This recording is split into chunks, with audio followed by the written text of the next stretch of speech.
Hello, everyone. My name is Kerstin Fischer, and I'm presenting joint work with Yoshiko Matsumoto on the experimental exploration of quotidian framing. Quotidian reframing is a pragmatic strategy observed in studies of conversations between older women in Japan, as Yoshiko Matsumoto has analyzed in 2011-2015. When telling a sad personal stories, the speaker refers to trivial or ordinary details that happened during the event, which is suspected to lighten up the atmosphere. So the question we are addressing here is, can we confirm the suspected pragmatic effect? And furthermore, even though the effect was originally found for older women in Japan, the question is the effect restricted to this discourse among older Japanese women, or is it more general? And finally, the question is the effect of quotidian framing also, can it also be found in other cultures here in Japanese in comparison to US English?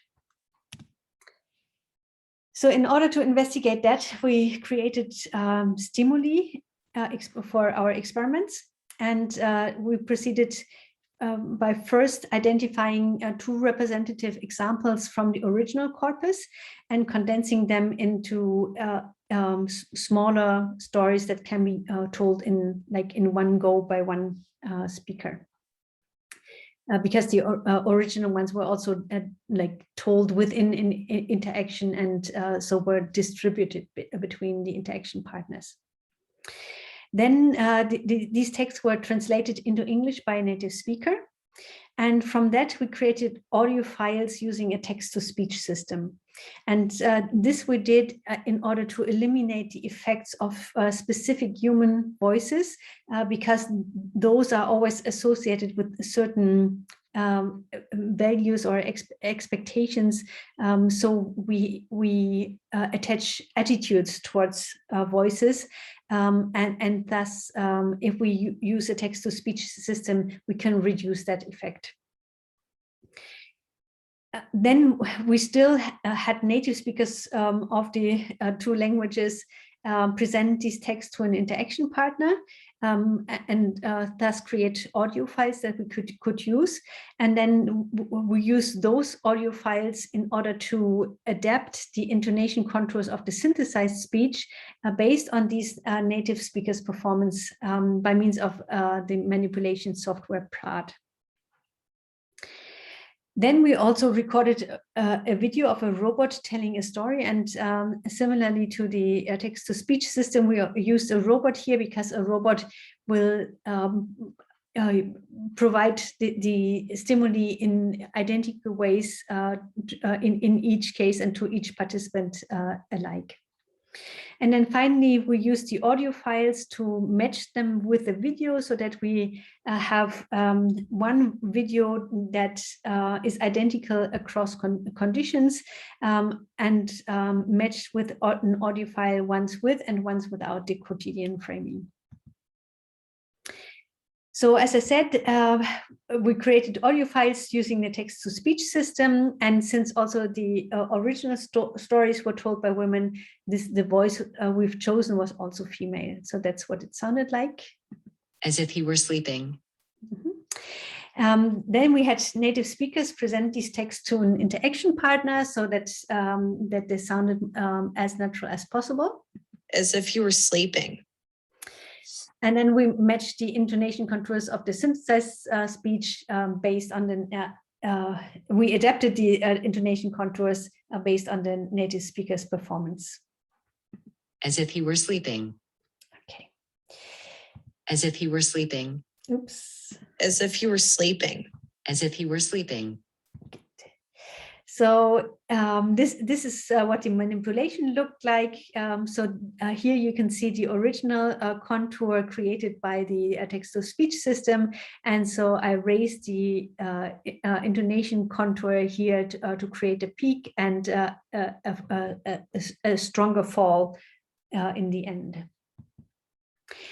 Yeah, then we also created a video, and here, as I said, we decided for robotic speaker because robots can be manipulated at will. They present all utterances exactly in the same way across conditions and also across cultures.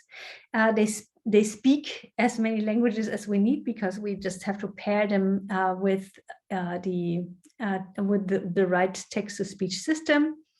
And they're novel and strange so that it's natural to ask questions about the effects of their perceived personality and other interpersonal factors. Since in Japanese, the linguistic choices reflect the addressee, we decided for a video in which the robot has a female human addressee. And so in order to be able to cut the videos in the ways we needed, we recorded the interaction with 2 cameras. Yeah, and then finally we matched the video with the synthesized speech. So that's so we had 2 scenarios. One scenario, and participants saw both scenarios. One situation with the quotidian framing in one without.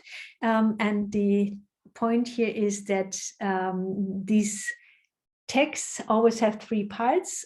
The first and the third part are identical across condition, and in the quotidian framing condition, there's also like the middle part of the containing the quotidian framing. So here, this is the first scenario. The person I was talking about, who I had been looking after and who passed away 6 months ago, here he is in this picture. His wife, the doctor, and I were looking at his monitor when we saw him pass, and he was just very quiet, as if he were sleeping. But earlier his wife kept talking to him, and he was like, "I'm sleeping, so be quiet. Don't be so loud," and things like that. But that was about it. I mean, he didn't say thank you or anything, just "You're so loud. Shut up." And I think those were his last words. He just laid there without moving. It wasn't like you see on TV, when the guy's head rolls to the side. Well, you know, his wife and I were there watching. That was the first time I ever saw someone pass away. And that's the second scenario. I went to the funeral of the person I had been looking after to help with the preparations, and his family and relatives were all there. Everyone was regretting his death and telling stories of the memories they had of him as we got the place ready. When we were getting things ready, his wife and daughters were around the casket, and one of them tried to straighten out the suit, you know, so that he would look proper for the ceremony, and when she tried to button up his vest, the button popped and flew off. And they said, "Oh, that reminds me, Father had always had a hard time buttoning himself up." But everything proceeded smoothly, and everyone who took part in the funeral was very kind, and it was a very nice funeral. So then we created a questionnaire in which we asked questions about how the story is perceived, as sad, but also funny, as sad, but also nice and warm. Then we asked questions about the relationship between husband and wife in the first scenario, and the relationship within the family in the second, whether there was a close or a bad relationship with his wife or family. We asked one question about the resilience of the survivors, and we asked questions about how the robot is perceived, whether it's perceived as rude, that it tells a story like this, or whether it has a good sense of humor, or is perceived as empathetic, and all of this on a Likert scale from 1 to 7. The participants in the English questionnaire were recruited by a Prolific. We decided to go with US Americans only because of the accent of the native speaker of English, and we only used native speakers. We had 50 participants, 27 male, 22 female, and 1 other. And the age range is between 19 and 66 with a mean of 33.4. So quite a large range of participants. So the results for the English scenario showed that the perception of the story was significantly influenced by the quotidian framing. So the story is rated as significantly more sad but nice and warm, and also sad but funny if the quotidian framing is present. Similarly, if the quotidian framing is present, the relationship between husband and wife is rated as significantly more close, and the relationship is as bad if quotidian framing is not present. And then finally, regarding the perception of the robot, the robot was perceived as slightly more empathic, but the result is not significant. Regarding the second scenario, the results go in the same direction, but only sad but also funny is rated as significantly higher when the quotidian framing is present.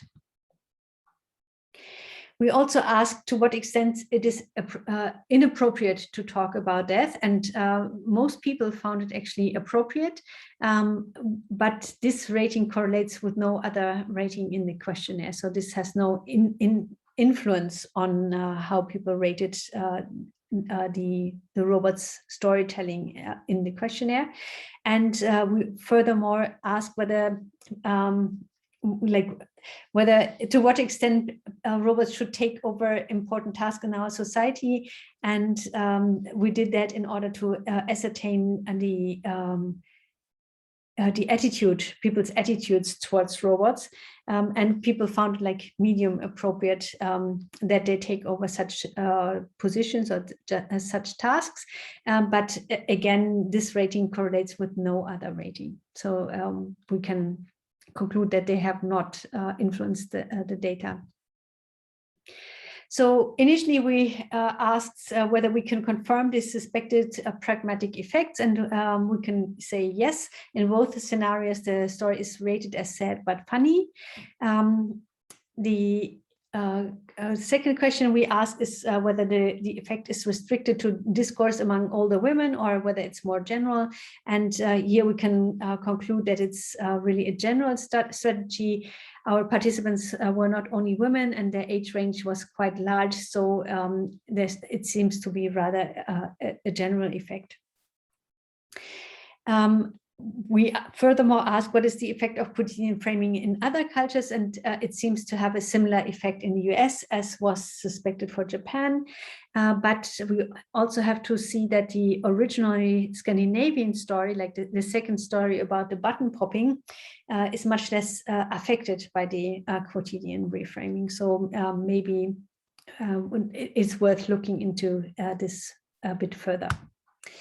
Okay, our methodology allowed us to confirm the suspected pragmatic effects of quotidian reframing for a larger group, for different genders, and across culture. And we can also conclude that human-robot interactions provide a useful test bed for cross-linguistic research. Thank you very much for your attention, and thanks to the great team for the help with the study.